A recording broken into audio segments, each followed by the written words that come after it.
H1N1 virus has made thousands of people across the country sick. Many have died, and some worrying that it could grow into a full-blown pandemic. Well, one state, the Commonwealth of Massachusetts, is preparing for that with a very controversial bill. Massachusetts proposing legislation that would allow police to forcefully quarantine residents and even impose martial law without a warrant.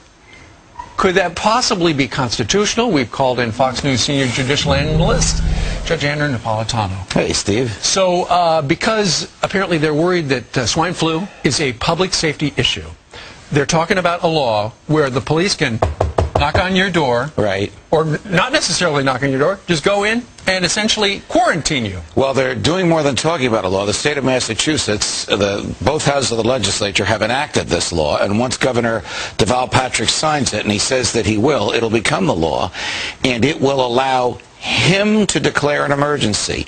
And once he declares an emergency, he can authorize non-healthcare licensed personnel, read that to mean police, sure, to vaccinate people against their will. Now, can they force adults to take vaccination? No. They will incarcerate adults without a trial, without charges, without even a search warrant, who refuse to be vaccinated. This is what the statute authorizes. Right. It also authorizes the statute also authorizes the police to remove children from adults, vaccinate them against the will of the child and the will of the parents. This is so troubling on so many different levels. I mean, first of all, you think, wait a minute, they've got a great big list with everybody who got a flu shot's name on it, and are they going to just have neighbors turn into other neighbors?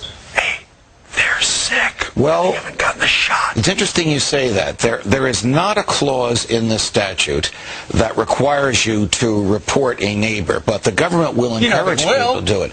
Look, this is the reason why we have federal judges, because federal judges in Massachusetts will have to take this statute and compare it to the Constitution. And the Constitution says the police can't break into your home, right, and the police can't take your children away from you, and parents decide what medication the children get, not the government. Man, the first time, if this were to happen, and the first time some cop goes in and gives some kid a shot, it's going to hit the fan. Yes, it will, and the state of Massachusetts will be sorry it enacted this, because people will revolt against it. All right, Judge Andrew Napolitano, thank you very much. Good to be with you, Steve. Happy birthday to Cavuto. That's exactly right. Happy birthday, Neil.